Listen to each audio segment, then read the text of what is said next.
റോഷിപാലുണ്ട് കൂടുതൽ വിവരങ്ങളുമായി. റോഷിപാൽ, ഇനി മണിക്കൂറുകൾ മാത്രമേ അവശേഷിക്കുന്നുള്ളൂ.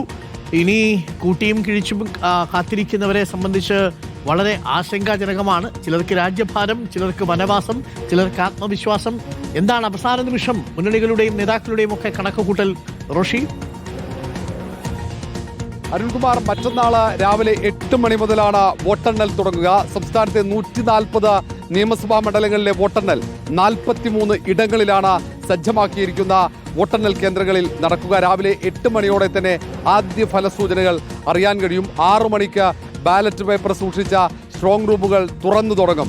രാഷ്ട്രീയ കേരളം നെഞ്ചിടിപ്പോടെയാണ് കേരളം ആര് ഭരിക്കുമെന്നറിയാൻ കാതോർത്തിരിക്കുന്നത്. LDFും UDFും ഒരുപോലെ പ്രതീക്ഷയോടെ കാത്തിരിക്കുന്നു.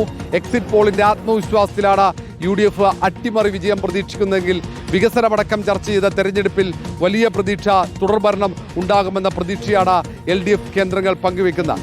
NDA ആണെങ്കിൽ ഈ തവണ മുന്നേറ്റമുണ്ടാക്കാൻ കഴിയുമെന്ന ആത്മവിശ്വാസവുമുണ്ട്. ഏതായാലും വലിയ രീതിയിൽ രാഷ്ട്രീയ കേരളത്തിൽ മാറ്റങ്ങൾക്ക് വഴിയൊരുക്കുമോ ഈ തെരഞ്ഞെടുപ്പ് എന്നതാണ് ഏറ്റവും പ്രധാനപ്പെട്ട കാര്യം. എല്ലാം കൃത്യസമയത്ത് തന്നെ നമുക്ക് ജനങ്ങളിലേക്ക് എത്തിക്കാനുള്ള സംവിധാനങ്ങൾ റിപ്പോർട്ടർ പൂർണ്ണമായും സജ്ജമായി കഴിഞ്ഞു. ആദ്യം ഫലസൂചനകൾ ജനങ്ങളിലേക്ക് എത്തിക്കാൻ, ആദ്യം വിജയമാർക്കെന്ന് കൃത്യമായി ജനങ്ങളിൽ എത്തിക്കാൻ, ആരായിരിക്കും കേരളം ഭരിക്കുക എന്നറിയാൻ എല്ലാം റിപ്പോർട്ടറിലൂടെ എത്തിക്കും.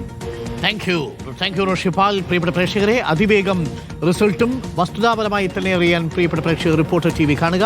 രാവിലെ 5 മണി മുതൽ പ്രത്യേക സംപ്രേഷണമാണ്. മറ്റന്നാൾ രാവിലെ പ്രിയപ്പെട്ട പ്രേക്ഷകരെ ഉടനീളം ഇടവേളകളില്ലാതെ തുടർച്ചയായി റിപ്പോർട്ടർമാർ ഫീൽഡിൽ നിന്ന് 43 വോട്ടെണ്ണൽ കേന്ദ്രങ്ങളിൽ നിന്നും തത്സമയ വിവരങ്ങൾ പ്രേക്ഷകരിലേക്ക് എത്തിക്കും. പ്രിയപ്പെട്ട പ്രേക്ഷകർ ആവേശപൂർവ്വം ആ വിധി ദിനം റിപ്പോർട്ടറിനോടൊപ്പം ആഘോഷിക്കുക.